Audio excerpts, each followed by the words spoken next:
Hey, what is going on, guys? It's Jonathan, and welcome to another Genshin Impact video. In today's video, let's analyze and make predictions about Genshin's new and upcoming permanent gameplay mode, Genius Invocation TCG. Though not much has been announced besides the general release date, we did see some snippets of gameplay, so we'll expand on that using what we got to see and some general card game knowledge. Before we do jump into it, guys, if you do like the video, please consider hitting the like and subscribe button. This will greatly help our channel to grow and help with the YouTube algorithm, and recommend the video to other viewers. Now, without any further ado, let's jump right into it.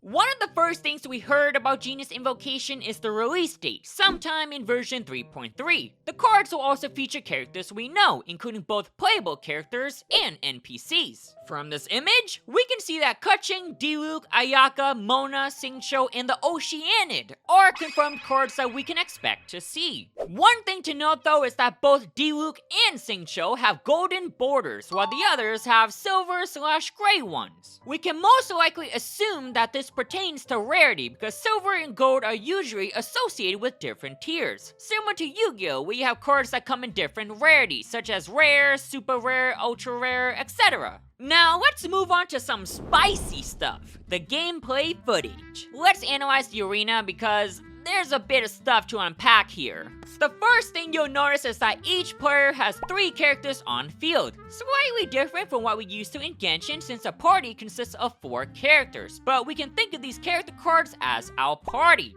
All of these character cards have 2 things besides them, presumably an HP indicator on the top left, which is numbered, and these star-looking counters on the top right. Remember these for later because they seem to be important towards the gameplay, and things will make more sense as we watch the footage. Everyone can hold 3 of these counters besides Xingqiu, who only has 2, which might be because Xingqiu is a 4-star character, and Oceanid is the raid boss in all of Genshin, so of course, she has 3. If this is the case, then it looks like the TCG will follow the traditional Genshin 4-star and 5-star character system. But again, Xingqiu has the gold border, so there might be different tiers between 4 stars and 5 stars. Hoyoverse knows Xingqiu is a busted character, so of course they had to make him a gold 4-star. Next, we can see some additional cards outside of the party. On each player's respective left, they have 2 smaller extra cards. For the opponent, we can see 2 different Hydro Mimics, each with a silver border. They both have 2 sets of counters. One is at the top right of the card and looks like a brown hourglass. Hard to say what these could be for, perhaps it's an indicator for a limited amount of turns. Though, spoiler alert, throughout the whole clip, we don't see any of the token's indicators change at all. So scratch that, maybe it's to represent the amount of times you can use them.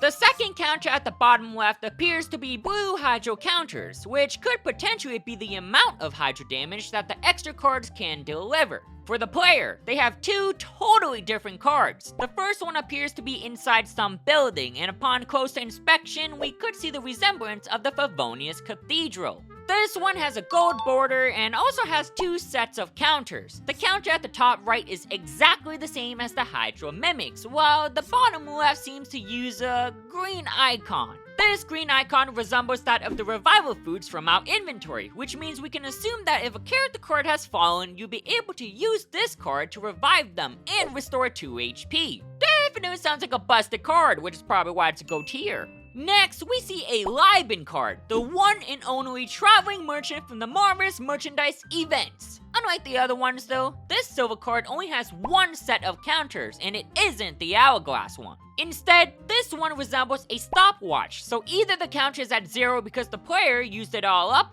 or it has a totally different function. This extra card is the biggest mystery, but I'm certain our theory on the usage and effectiveness is correct. Now, there is one other special icon that's in the arena, Catherine. Catherine is most likely the NPC we are challenging because during the live stream, Hoyoverse mentioned that this game mode is mainly gonna be PvE. While there will be a PvP option as well, it's safe to assume that this is a PvE match since the player doesn't have a Catherine or icon of their own. Lastly, outside of the arena, there are 5 cards at the top right. This is a very weird location and I almost missed it myself. Since these cards are only on one side, it's hard to determine what their use is for. Originally, since it was face down, we thought it could be a deck similar to popular TCGs such as Yu-Gi-Oh! And Pokemon, but this would mean it would be a shared deck since it's only on one side, which can't be true because the devs mentioned that cards could be obtained through gameplay, implying that there shouldn't be a shared deck. Now, this could be the NPC's deck to randomize each round, but it wouldn't make sense for those cards to be there if the cards can just randomize at the beginning of each round anyway. This is probably one of the biggest mysteries and I'm very curious to see what these 5 cards mean. Now finally, we're moving on to the actual gameplay experience. Starting from the very beginning, we can see Diluc attacking Mona, dealing 3 damage to her while also applying Pyro. Wait, Pyro? Huh, so we can do elemental reactions in the TCG too. This is something that will really liven up the gameplay experience and make it truly unique to Genshin. I wonder how all the reactions will work in the TCG, if all of them will be added, especially since Dendro is newly released. That also brings up another question if new cards will be released as new characters are released, but nonetheless, it's something that we'll just have to wait and find out. Now, it's easy to miss, but after Diluc finished his attack, he gained 1 of the star counter that we mentioned previously, and completely filled up his star gauge.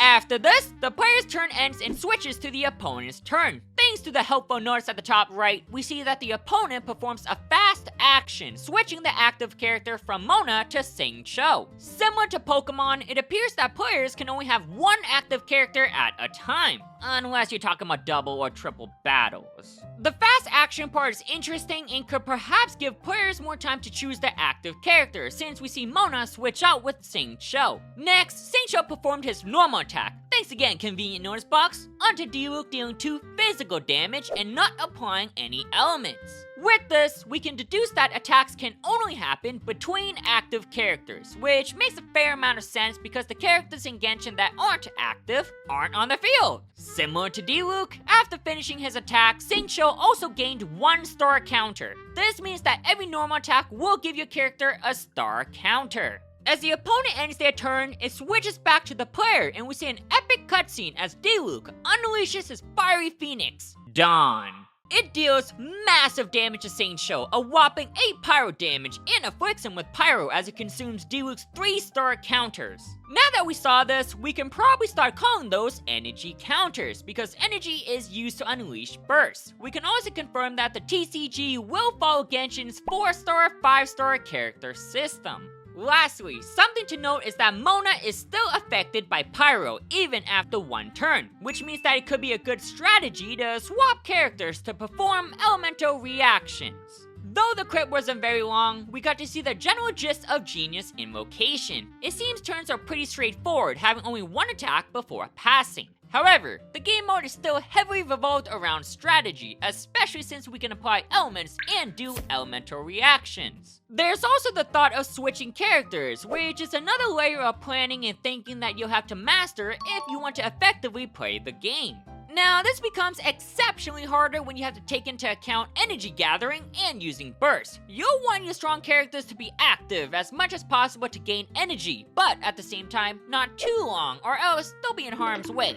Though the game looks simple right now, it seems like it might turn out to be a very cool and fun game. It's important to note that Genius Invocation will mostly be a PvE mode, with no PvP rewards. Which is a bit of a shame since a strategy game like this is best played with friends or competitive opponents. Even so, this TCG will be a great tournament addition to Genshin Impact, delivering the extra content that many players have wanted. What do you guys think about Genius Invocation TCG so far? Since the dev set is still in a testing and optimization phase, what do you expect to see or hope to see in the final product? I'm curious to hear what you guys think, so do tell in the comment section below. Alrighty guys, thank you so much for tuning in. If you did enjoy the video, be sure to smash that like and subscribe button. Don't forget also turn that notification bell so you don't miss on any newly released videos. I've been Johnny D, and until next time, I'll catch you guys in the next one.